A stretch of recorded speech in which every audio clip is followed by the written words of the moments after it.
tapakan na tao. Ituloy mo lang ito. Ang mahalaga, ikaw ay masaya.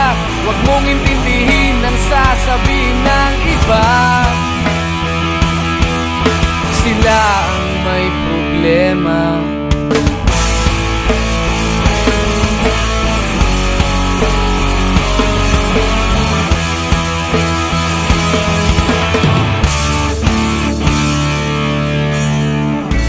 Walang pumapansin sa natatangi mong galing.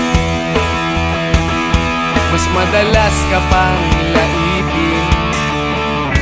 Pinapakita mo na may silbi ka sa mundo.